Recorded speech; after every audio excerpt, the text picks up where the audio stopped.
Hello everyone, welcome to my channel. In this Hindu analysis, I picked few articles, approx 3 articles for UPSC point of view, prelims point of view. Let's see. पहला अगर आपका article देखा जाए तो ये analysing local environmental footprints है, ठीक है। तो इस पूरे आर्टिकल में विदाउट वेस्टिंग योर टाइम, ये पूरा आर्टिकल किस चीज़ की बात कर रहा है? यह आर्टिकल बात कर रहा है कि जितने भी हमारे एफर्ट्स हैं, आपको पता है ग्लोबल लेवल पे ग्लोबल वार्मिंग हो रही है, ठीक है। ग्लोबल वार्मिंग है, क्लाइमेट चेंज है, that we all know, right. तो ये जो क्लाइमेट चेंज के इस क्लाइमेट चेंज जो हो रहा है, जिससे पूरा इकोसिस्टम इम्पैक्ट है, बैडली इम्पैक्ट हो रहा है, इस ग्लोबल वार्मिंग को रोकने के लिए जो ग्लोबल लेवल पे एफर्ट्स लगाए जा रहे हैं, ज़रूरी नहीं है कि वो लोकली या फिर रीजनली अप्लाइबल हो। मतलब अप्लाइबल इन द सेंस कि हो सकता है वर्ल्ड लेवल पे जो एफर्ट लग रहा है, जो मिटिगेशन पॉलिसी यूज़ हो रही है, वो आपके देश में, आपके शहर के किसी एक रीजन में वो वहाँ पे यूज़फुल ना हो, वहाँ पे कोई और इशू हो। इसीलिए यहाँ पे ये बात कर रहा है कि जो क्लाइमेट चेंज है, it is a global concern. अभी तक क्या होता आ रहा है, जितनी भी इंटरनेशनल एंटिटी है, जितनी भी ट्रीटी साइन होती है, वो एक कॉमन गोल पे निर्धारित होती है। कुछ अचीवमेंट्स होते हैं, कुछ गोल सेट्स होते हैं कि भाई वो अचीव करना है, ठीक है। कुछ अचीवमेंट यानी कि जो पहले अचीव कर चुके हो, लेकिन ज़रूरी नहीं है कि वो अचीवमेंट एक लोकली उतनी ही फ्रूटफुल हो जितनी ग्लोबल लेवल पे है। तो यहाँ पे बात कहता है कि जो क्लाइमेट चेंज है वो ग्लोबल कंसर्न है। Issue such as water scarcity and air pollution are often localize और रीजनलाइज, ठीक है। मतलब कि मान लीजिए आप कह रहे हो कि जो वाटर स्कार्सिटी है, ठीक है, ये ग्लोबल कंसर्न कहीं पे हो सकता है ज़्यादा, तो कहीं पे ग्लोबल कंसर्न नहीं होगा वाटर स्कार्सिटी। लेकिन किसी एरिया में, किसी क्षेत्र में ये वाटर स्कार्सिटी एक ग्लोबल कंसर्न, मतलब एक वहाँ का क्लाइमेट चेंज कंसर्न बन सकता है, ठीक है। For example, excessive water use in one region में not directly affect water scarcity elsewhere. किसी एक रीजन में बहुत ज़्यादा पानी का जो यूज़ है, ज़रूरी नहीं है कि वो दूसरे रीजन को स्कार्सिटी कर दे, ठीक है। तो वो यही कहता है, focusing on local environmental issues is crucial and here in comes the importance of understanding house hold environmental footprints. तो ये पूरा आर्टिकल बात कर रहा है हाउस होल्ड इन्वायरमेंटल फुटप्रिंट्स। कैसे कि जैसे कि मान लीजिए कोई भी हाउस होल्ड है, कोई इंडिविजुअल जो कंज्यूम कर रहा है, ठीक है, उसका कंजम्पशन लेवल चेक करना कि वो क्या वस्तु खरीद रहा है।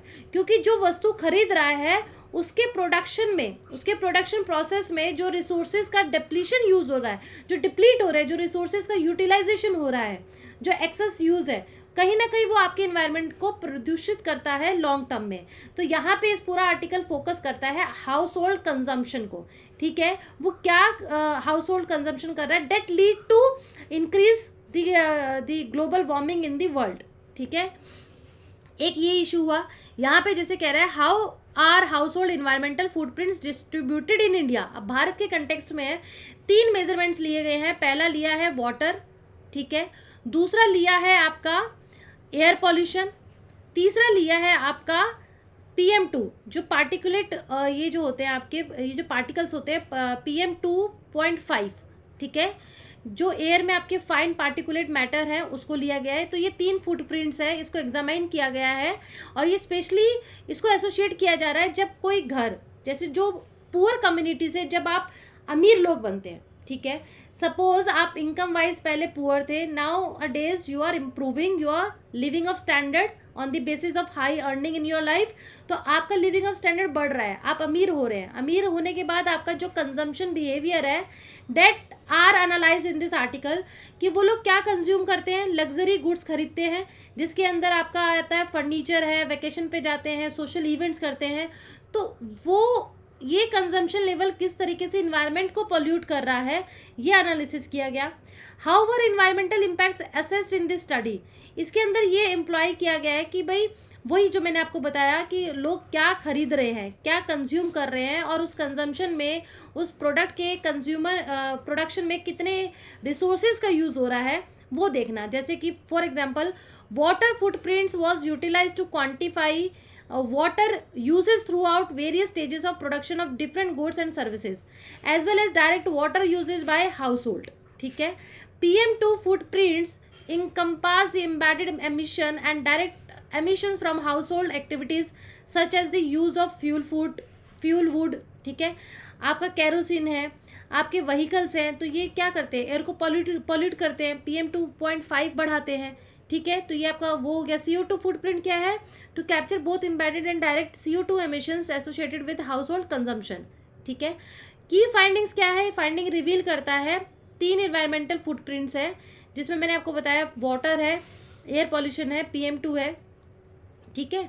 वो कैसे आपका यूटिलाइज कर रहा है, तो वो ये कहना चाह रहा है कि अगर वाटर का देखें तो सबसे कम है, CO2 एमिशन जो है वो 55% है। तो ये सजेस्ट करता है Indian consumers particularly those in the top decile, जो अमीर हैं, still in take off stage with only the wealthiest segment exhibiting substantial increase in consumption related environmental footprints, बहुत ही कम है बट है।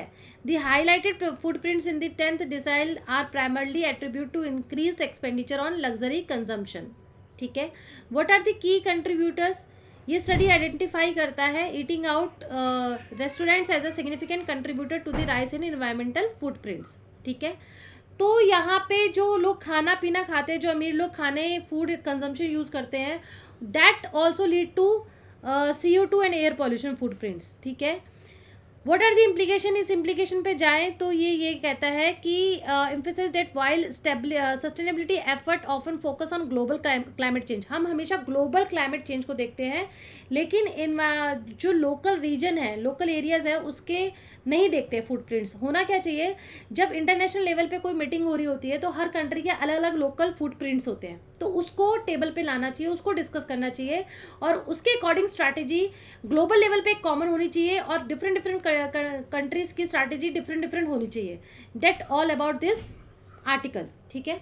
नेक्स्ट आर्टिकल, ये की पॉइंट्स है जो मैंने देखे इसके अंदर, जैसे कि to link different consumption to the resources और material involve in the production, environmental impacts associated with each stage of production globally and locally are different, ठीक है। चलिए, फाइन पार्टिकल्स क्या होता है, PM2.5 क्या होता है, these are so small that they can travel deeply into the respiratory tract, reaching the lungs, causing short-term health effects such as eye, nose, throat and lung irritation. तो PM2.5 ये है। अब एक आर्टिकल था, ये पुरानी न्यूज़ है 2 हफ्ते पहले, लेकिन हिंदू ने ये आज न्यूज़पेपर में दे रखा है। RBI is propose framework to administer project financing. देखो ये क्या था कि लॉन्ग टर्म प्रोजेक्ट्स होते हैं इंफ्रास्ट्रक्चर के, हम सबको पता है, जो लॉन्ग टर्म इंफ्रास्ट्रक्चर होते हैं वो बहुत ही वॉलेटाइल होते हैं, उनकी जो इकोनॉमिक लाइफ होती है बहुत ही वॉलेटाइल होती है, बहुत ज़्यादा कह नहीं सकते श्योरिटी से कि हाँ भाई आने वाले 20 साल में 50 साल में वो बहुत ज़्यादा फ़ायदा देगा, बहुत ज़्यादा इनकम जनरेट करेगा, ऐसा नहीं होता। तो ये जो प्रोजेक्ट्स को फाइनेंस मिलता है वो कहीं ना कहीं एक डेट लीड्स टू रिस्क, है ना। अगर बैंक से इन प्रोजेक्ट्स ने लोन लिया है, वो लोन नहीं टाइम पे चुका पा रहे हैं, तो उसको थोड़ा सा और टाइट किया है इंफ्रास्ट्रक्चर प्रोजेक्ट्स को। आरबीआई ने कुछ रिकमेंडेशंस दिए है, कुछ फ्रेमवर्क डिज़ाइन किया है, सो डैट प्रोजेक्ट जो फाइनेंसिंग होते हैं इंफ्रास्ट्रक्चर प्रोजेक्ट, उसको थोड़ा सा और टाइट किया जाए, ताकि डेट जैसी सिचुएशन या आपके जो लोन लेकर लोन ना चुकाने वाली सिचुएशन है, डिफ़ॉल्ट केसेस हो जाते हैं, उसको मिनिमाइज़ किया जाए, ठीक है। तो आपको NPV, net present value of the project पता होना चाहिए, ठीक है। अब यहाँ पे ये एक सबसे बड़ा जो चेंज है वो ये है कि आप कंस्ट्रक्शन फेज में, पहले ही फेज में 5% to be maintain in all existing and fresh exposure, यानी कि आप पहले क्या था 0.4%, जैसे किसी ने लोन लिया है, ठीक है, वो लोन लेने के बाद आपको 5% पहली स्टेज पे रिटर्न करना होगा, ठीक है। और पहले ये 0.4% था, अभी ये 5% हो गया है, ठीक है। फ्रेमवर्क दिस यहाँ पे लिखा है clearly, the propose framework recommends that at the construction stage, that is when the financial assessment is finalized or before DCCO, a general provision of 5% is to be maintained on all existing and fresh exposure, ठीक है। This is a revision from erstwhile of 0.4%, ठीक है, पहले 0.4% था, अभी ये 5% हो गया। आरबीआई ने ये भी प्रपोज किया to mandate that a positive NPV be a pre requisition to obtain project finance. पहले ये देखना पड़ेगा जो उस प्रोजेक्ट की प्रेजेंट में नेट प्रेजेंट वैल्यू है वो कितनी इंक्रीज हो रही है, उसके हिसाब से फाइनेंस किया जाएगा, अदरवाइज नहीं किया जाएगा। It also seeks that lenders get the project NPV independently evaluated every year. This is to help that them avoid the possibility of any build up of stress and have an action place in plan in place. Even ये lenders के लिए भी fruitful होगा जिन्होंने loan लिया है। हर साल evaluate किया जाएगा एनपीवी कि भाई उसकी प्रेजेंट वैल्यू कितनी है। अगर वो डिक्रीज होती जा रही है तो दूसरा ऑल्टरनेटिव सोचना पड़ेगा, लेंडर्स भी सोचेंगे, सो डैट वो भी डेट सिचुएशन में ना आ पाए और बैंक्स भी ना फंसे, या एनबीएफसी भी। ठीक है, तो बेसिकली आरबीआई का पूरा फोकस यही है, mitigating a credit event that is a default or need to extend the original date of commencement of commercial operations or infuse additional debt or diminution in the present value of the project. ठीक है, in their earnings call the SBI, UBI, Bank of Baroda expressed confidence in the proposal not having any significant impact. ठीक है, तो banks ने भी ये इसको बहुत ही पॉजिटिव एक फ्रेमवर्क समझा है।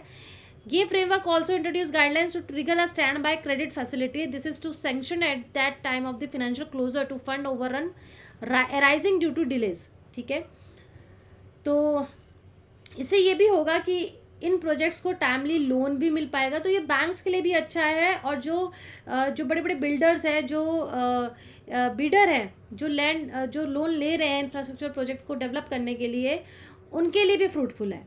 ठीक है, नेक्स्ट है ओनियन के ऊपर। ठीक है, हम सब जानते हैं कि नासिक में जो ओनियन के जो फार्मर्स थे उन्होंने बहुत लंबी चौड़ी हड़ताल की थी। ये बेसिकली ओनियन स्टेट्स के लिए, जो ओनियन प्रोड्यूसर स्टेट्स है, सबसे पहले आप महाराष्ट्र की बात करें तो महाराष्ट्र में आपका नासिक है। हुआ क्या था कि इलेक्शंस के टाइम में हमेशा प्राइस जो होते हैं ओनियन के वो फ्लक्चुएट होते हैं। ठीक है, लेकिन इस बार कुछ और ही रीज़न था। दिसंबर 2023 में सेंटर ने क्या किया था, सेंट्रल सरकार ने बैन किया था एक्सपोर्ट पे, ओनियन एक्सपोर्ट पे। क्यों किया था? क्योंकि लोकल की जो डिमांड था, सप्लाई मीट नहीं हो पा रहा था। That was the reason behind the high price of the onion in the domestic level. ठीक है, अब नासिक के फार्मर्स ने इसका बहुत जम के विरोध किया, क्योंकि बैन लगा दिया था कि नहीं भैया आप दूसरे देशों को नहीं बेचेंगे, पहले अपने देश की डिमांड को पूरा करेंगे। अप्रैल 2024 यानी 25 अप्रैल को एक सरप्राइज मूव होता है, सेंट्रल ने पार्शली रिलैक्स किया, इंडेफिनिट बैन जो लगा दिया था ओनियन पे उसको थोड़ा सा रिलैक्स किया, और इमीडिएटली 2000 टन जो थे वाइट ओनियन, जो सबसे ज़्यादा गुजरात में, इंपॉर्टेंट फैक्ट है, वाइट ओनियन जो है सबसे ज़्यादा गुजरात में प्रोड्यूस होते हैं, नासिक का एक अलग वैरायटी होता है, वो तुरंत के तुरंत आपका जो है वो एक्सपोर्ट हुआ। दिस डिसीजन बेसिकली ये इसका ओपोजिशन लीडर ने काफ़ी विरोध भी किया, ओनियन फार्मर्स ऑफ महाराष्ट्र ने भी किया कि भैया उनके टाइम पे तो इतना विरोध हुआ था, ये हटा नहीं था, गुजरात के टाइम पे खैर ये एक अलग ही मुद्दा है। 27 अप्रैल को सेंटर ने अलाउड किया the export more than 99,000 tonnes of onions mainly source from Maharashtra to 6 neighbouring countries. फिर महाराष्ट्र को भी परमिशन मिल गई 27 अप्रैल को, उन्होंने भी किया। On May 4, the center lifted the ban on onion exports. It also imposed a minimum export price of $550 per ton and an export duty of 40%. The onion growing districts of Maharashtra voted on May 13 and May 20. भैया ये तो election का देखें, राजनीति, election sir पे है। 13 और 20 मई को तो ये हटा दिया गया है, खैर ड्यूटी भी जमकर लगाई गई है। These continuous flip-flops have not gone down well with the onion farmers of the Maharashtra, suggest reports. On May 15, more than 50 farmers were detained on different police stations in Nasik ahead of the Prime Minister Modi's visit to the city. They had planned a protest along with the opposition against the decision regarding onion exports. Onion farmers and the traders, especially Nasik, have been set up in arms of months now and have shown their anger by suspending onion auctions and going on a strike. It is understandable why Nasik in particular is worried about the change export policy, as the district is responsible for about 90% of the onion exported from India. Given the circumstances, it will be interesting to see whether this will have an electoral impact in the 12 parliamentary constituencies, including the जो नासिक है वो 90% तो आपका करता है, लेकिन अभी prime minister जब आपके आए तो वहाँ पे बहुत ही सख्ती रखा गया, इवन फार्मर्स को डिटेन भी किया गया क्योंकि वो खुश नहीं है इस एक्सपोर्ट पॉलिसी से। 40% ड्यूटी लगने से भी उनको बहुत बड़ा लॉस है। ठीक है, चलिए यहाँ पे कुछ इम्पॉर्टेंट फैक्ट इतना नहीं है, बस पॉलिटिकल था। फैक्चुअल बस आपको इतना याद रखना है, महाराष्ट्र, गुजरात, और एक मोटा तौर पे कि भाई ये ओनियन एक्सपोर्ट पॉलिसी क्या है और ये क्या रीज़न था। Are some parties in an onion soup, यहाँ पे पॉलिटिकल एक एजेंडा जो है वो इस आर्टिकल में दर्शाया गया है. So with this I am concluding my Hindu analysis here. If you like this video, please like, share and subscribe my channel. Thank you.